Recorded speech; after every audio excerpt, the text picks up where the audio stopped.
we go. Finally, right?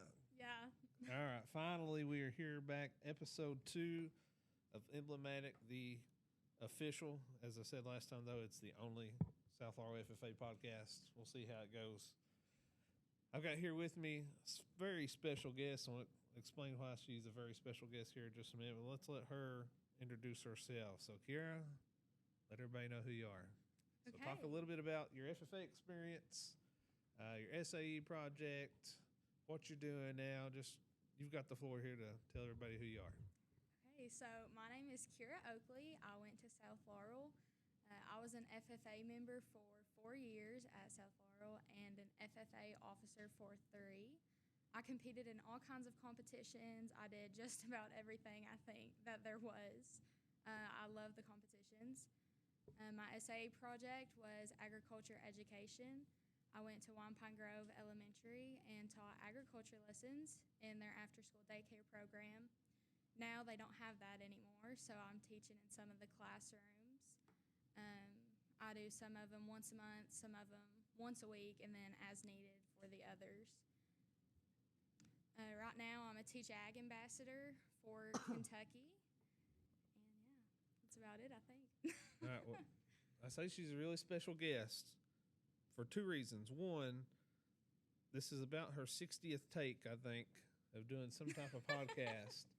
I'm a professional. So first, our last month's guest, Marley Hale, she was elected's not the right word, selected for a pretty special honor. FFA's got this national program, I think it's in the 2nd year, called FFA and the USA Reporters. And so she was selected for that. And Kiera was her guest also for her first assignment in podcast. And it took them quite a while. We're going to do this one take. So if we screw up, oh well. That's all there is. It's just the one take. But Kiera's also special because, and we'll talk about it here in a little bit, she's receiving her American FFA degree in, I guess, a little over 2 weeks, November 1st, that Saturday of National FFA Convention. And so we thought that would be the perfect guest for the 2nd episode as we're almost there to that. Before we talk about any of that stuff, I want to talk about your FFA experience. Okay. So I only got to enjoy you as being an FFA member. You never had my class, but I only got to enjoy you being here for 1 year.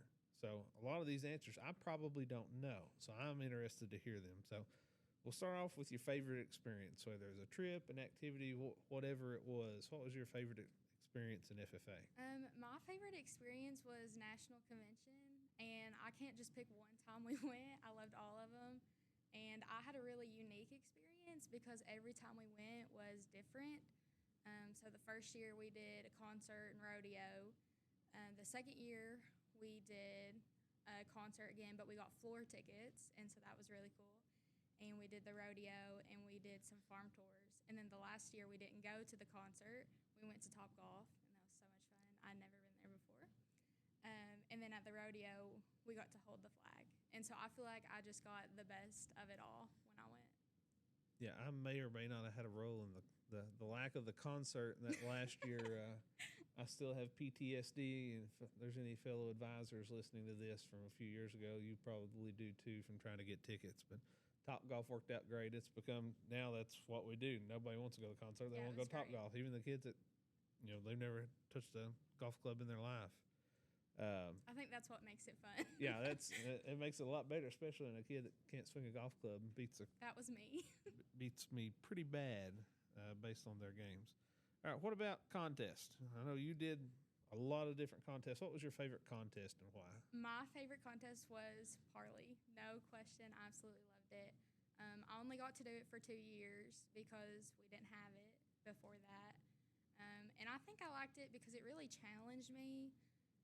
My junior year, when I went to try out for the team, I was the only one who had never done it.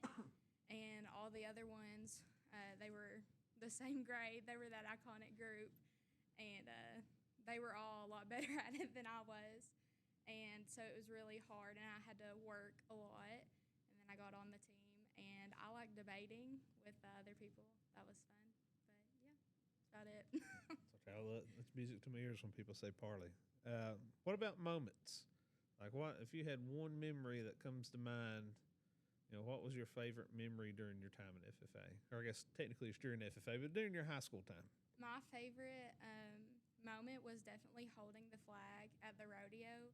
That experience was so fun, and I think it was just great because we got to go early and just watch all the rodeo people just hanging out.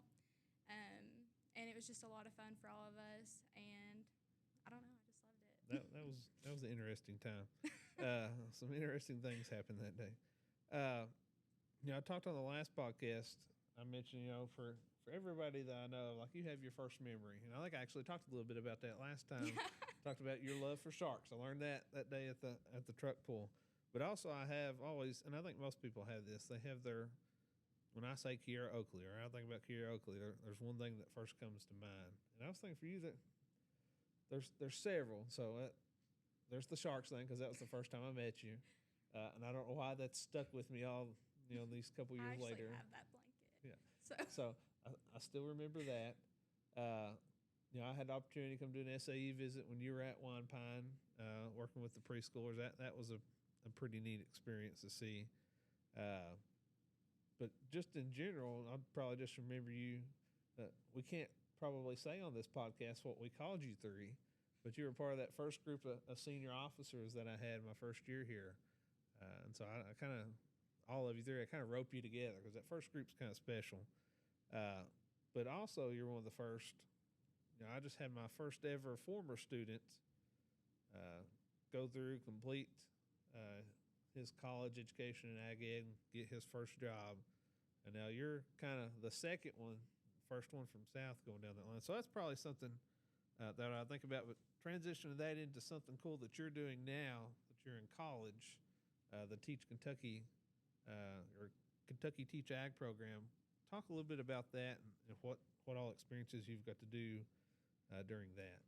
Okay, so the Teach Ag program is just to encourage some of the FFA members to go into Ag Ed, and that Ag Ed's not just FFA, even though it's a really awesome part of it.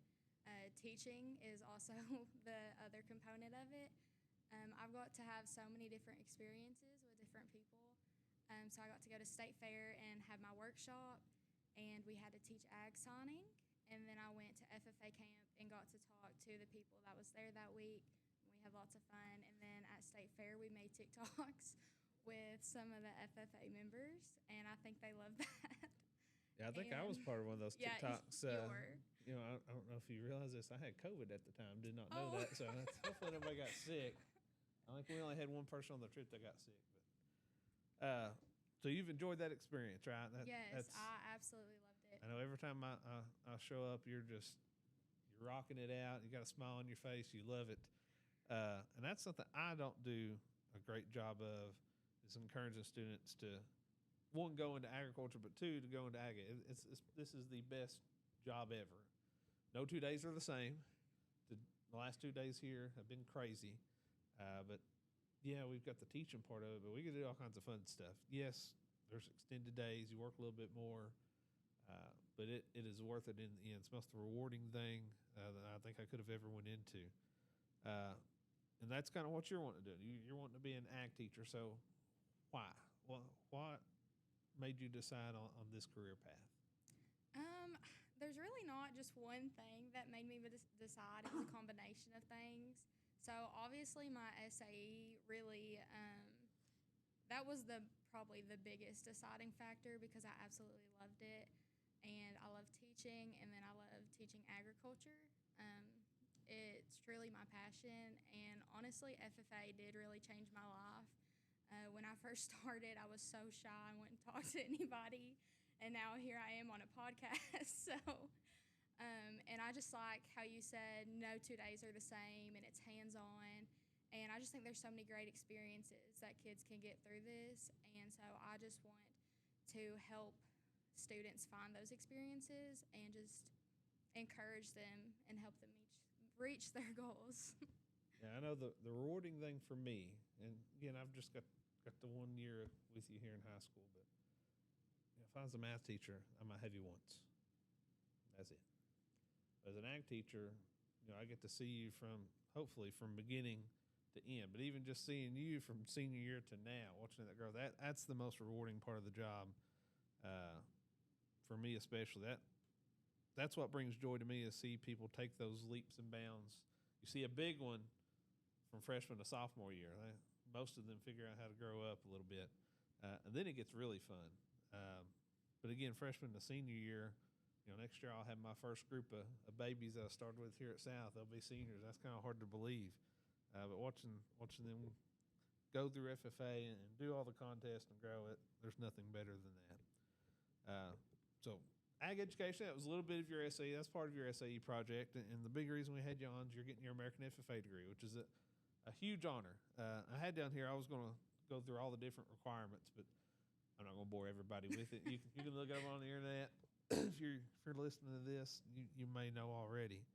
But that's the big part, and usually the biggest component of getting their American degree. I don't know the percentage, but it's a small percentage of FFA members that get their FFA degree. I was fortunate enough that I was able to get my FFA degree, or American FFA degree, and when I graduated from high school, I would have never guessed that I would have been able to get it, because there's such a big SAE component. And then I was fortunate enough to work at FFA camp and make some money and different things, and get. I never would have had just hours and hours alone, because that's what my SAE was, mainly just working some unpaid placement hours. But I don't know if do you know how many people from South Laurel started in 1992, South Laurel FFA. Do you know how many people have received their American FFA degrees from here? No. You're only going to be the 7th ever. Wow. Now I know the names. So I think you're actually going to recognize the names here. Butch Blankenship. All right. It's cool for me because I've had Butch's daughter in class. Joey Massey. I think you know that name, Yeah, right? I know that I've one. had Joey's daughter in class. Jessica Blankenship. So Butch's sister, Piper's aunt. You may not know these next two, but these next two gentlemen actually they were seniors and president, vice president of the FFA when I student taught here in 2012.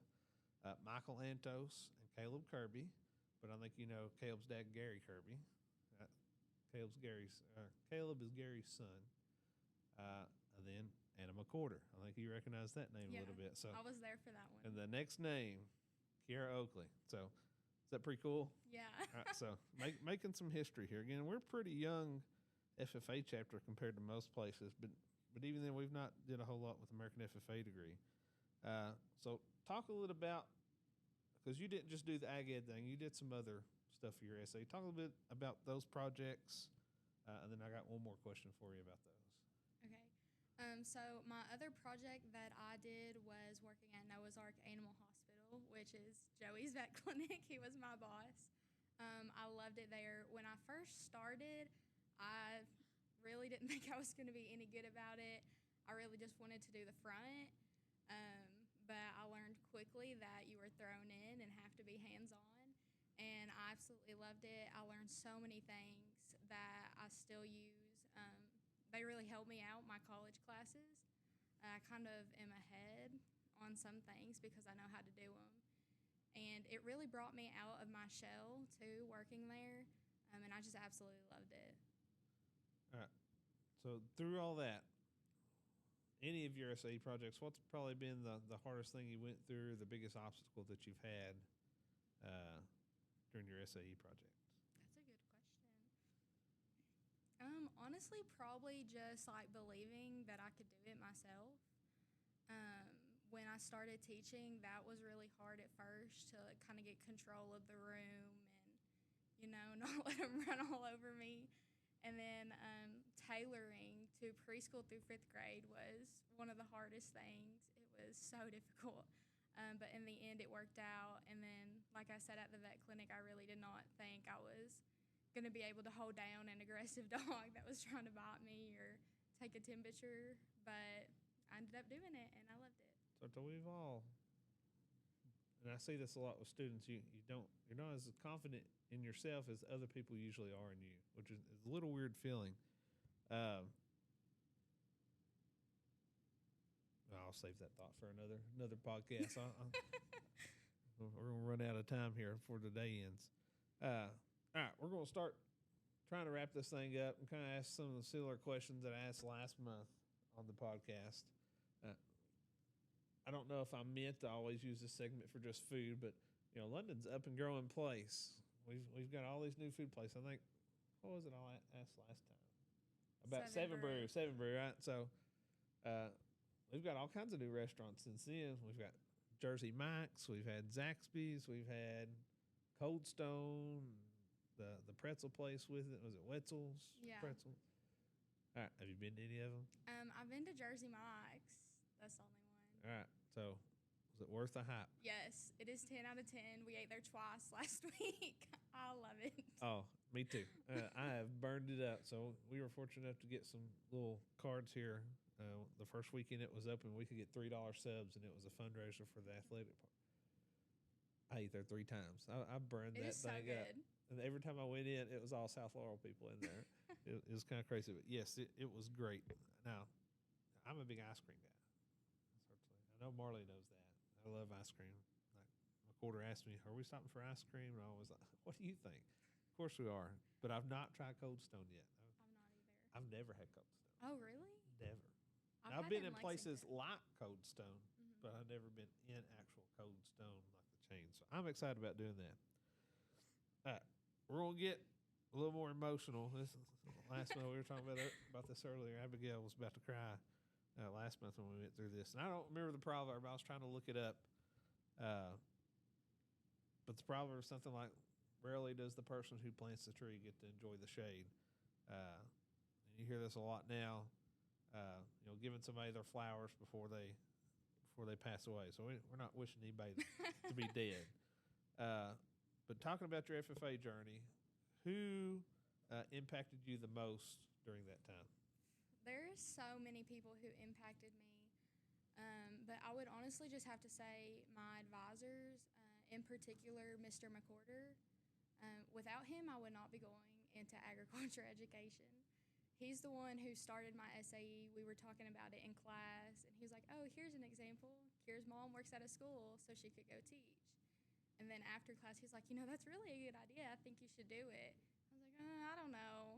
So I thought about it over the summer, and he's like, "So have you decided yet?" I was like, "No." He was like, "Well, you're going to do it." And I was like, "Okay." So without him, I would not be on this journey to be an agriculture teacher. So I really owe it all to him. Awesome. Last question. Okay. This is your chance to pitch FFA. I don't know how many of my freshman members listened to this the last time. I didn't do a good job of promoting it once we did it. Why join FFA? What is so special about this organization? Why should somebody not just join, but be an active member? Well, I think you should be active because it will truly change your life. There's so many opportunities, and there's really something for everybody. And this is where I really found my people and where I fit in. And I just think there's so much that you can do within FFA, and it truly is like a family, especially here at South Laurel. I still talk to some of the people that graduated before me, the ones who are still here. So it's just a family, and I love it. That's why you're always here all the time. Yes. All right. Well, thank you. Congratulations on your American FFA degree. And next month, I think I'll go ahead and say we're going to try to do some reporting for the National FFA Convention. That kind of be the podcast for next month. But thank you for joining us, Kiera. This is episode 2 of EMBLEMATIC.